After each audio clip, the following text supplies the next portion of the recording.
So the question is, how does fructose contribute to obesity?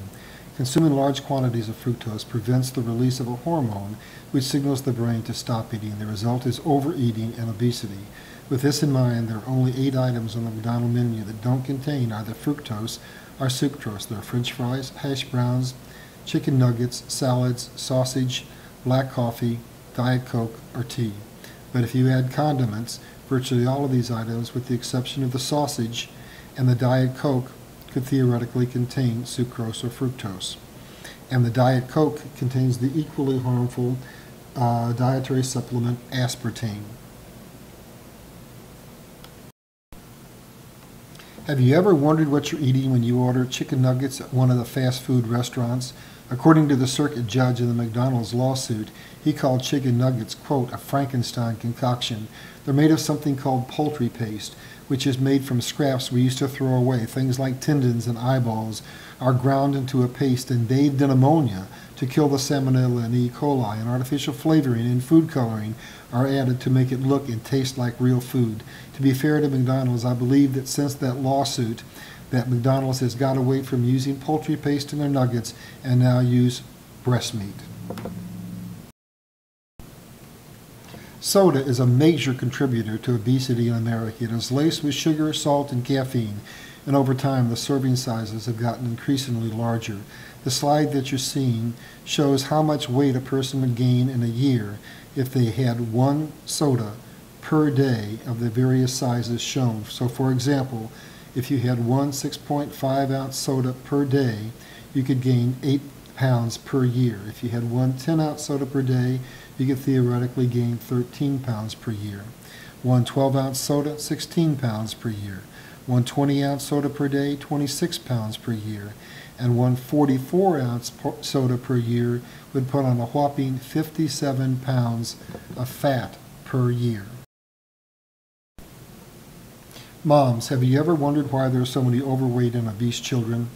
There's a huge literature that is coming out that says that the earlier you expose kids to sweets, the more they crave them later, and therefore the more likely they are to be obese. And you might be shocked to find out if you gave your baby formula, it might have been very similar to giving him cola. In the instance of the formula shown in this slide, it contains 10.3% sucrose, and the Coca-Cola pictured below contains 10.5%. Is it any wonder that we have an epidemic of obesity in America? Most expectant mothers know better than to drink beer during a pregnancy, but most of them wouldn't think twice about drinking a cola. Yet there's evidence that shows that the more sugar a pregnant woman consumes, the more that crosses the placenta, causing developmental programming, predisposing the child to obesity later in life. In terms of sugar exposure and fat production, there is virtually no difference between a mother drinking a beer and a cola other than the buzz. Fructose is a carbohydrate, but is metabolized like a fat, and 30% of ingested fructose or sucrose ends up as fat. So that's why we see cola bellies and beer bellies, because a low-fat diet is actually a high-fat diet, because fructose/sucrose is added for flavoring and it converts into fat, causing obesity. Why is fiber crucial in prevention of obesity? When God made the poisonous toxin fructose, he packaged it with the antidote, which is fiber. Fiber reduces the rate of intestinal carbohydrate absorption, which reduces insulin response. It also speeds passage of food through the intestine and releases a hormone which tells the brain to stop eating. It also inhibits absorption of harmful short-chain fatty acids which suppress insulin, or in other words, it supports normal insulin response. Always eat carbohydrates with fiber, that's fruits and vegetables, because it limits fructose intake and reduces the incidence of obesity. Uncle Sam would have you believe that he wants you to stop eating fast food. Don't believe the lie. The truth is out. Low-fat diets contribute to obesity and aren't really low-fat because fructose, sucrose, is metabolized into fat and is the leading cause of obesity. Additionally, processed fast food is stripped of the fiber which is necessary to prevent insulin resistance. Lack of fiber also causes receptors in the brain to fail to signal the brain to stop eating. Given the facts, the FDA should ban fructose and sucrose, but it won't. We'll find out later in this presentation exactly why. How many ads have you seen for dietary supplements that tell you you can lose weight without exercise? Don't believe the lie. Exercise is crucial to preventing obesity, not because it burns calories, but because it improves insulin sensitivity, because it reduces stress and suppresses appetite, because it increases metabolism, which burns off the toxins from fructose and improves insulin sensitivity.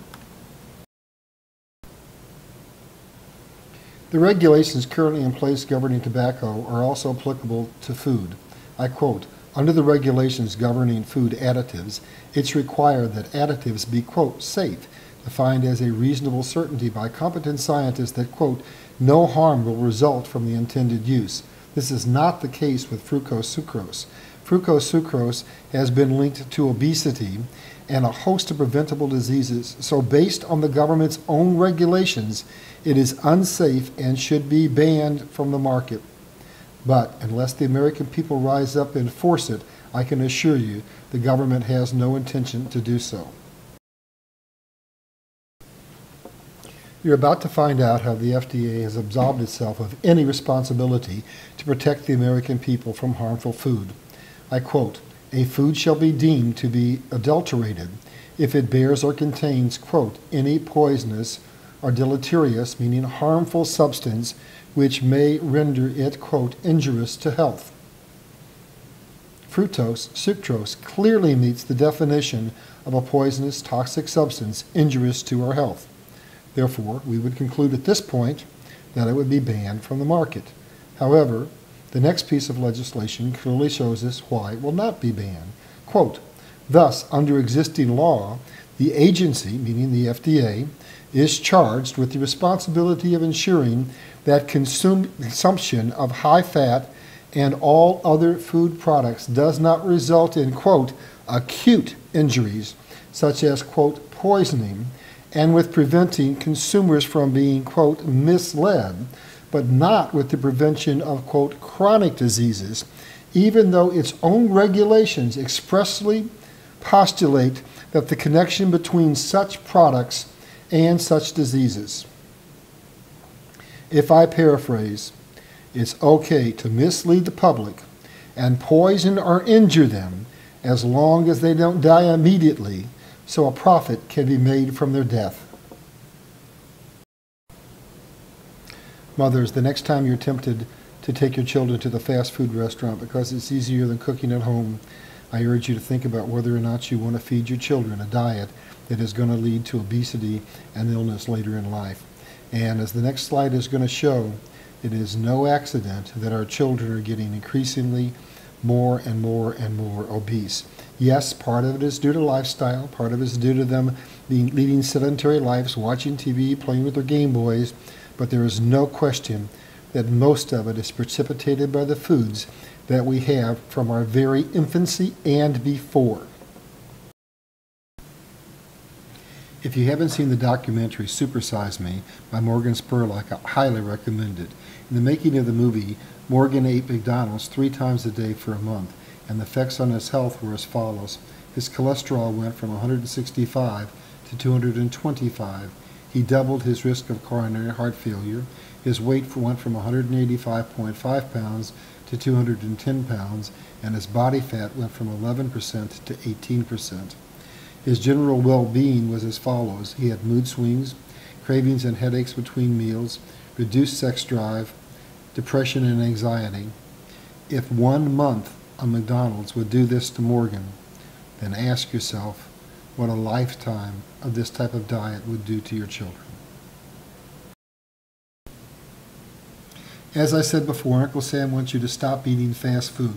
Don't believe it, it's a lie. What they really want to do is impose a soda tax in much the same way as they imposed a tobacco tax. All that will do is line the government coffers with money, but it won't do anything to help end the obesity problem in America, as neither will Obamacare. as the solution is not socialized medicine, but providing the American public with healthy, nutritious food. Please say no to Obamacare and work with your legislators to undo the legislation. Michelle Obama and others in Washington would have us believe that the obesity crisis is the direct result of poor food choices on the part of the American population, but that's anything but the truth.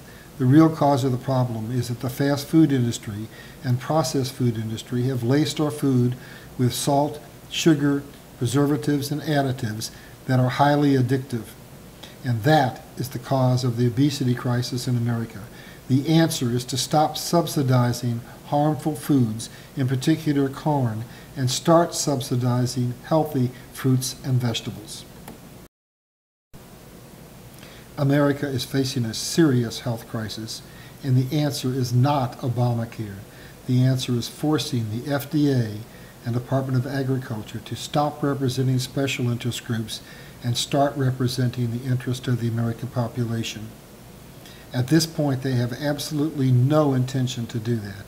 The only way we will achieve that is by voting with our pocketbooks, and at the end of this slide presentation, I'll discuss with you some of the ways that we can do that.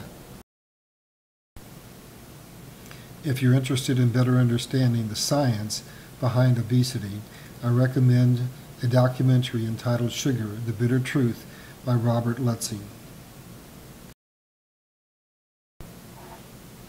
Now that you have a basic understanding of the cause of obesity in America, it's equally important that you have an understanding of how the food chain in America has been contaminated as a result of the advent of fast food.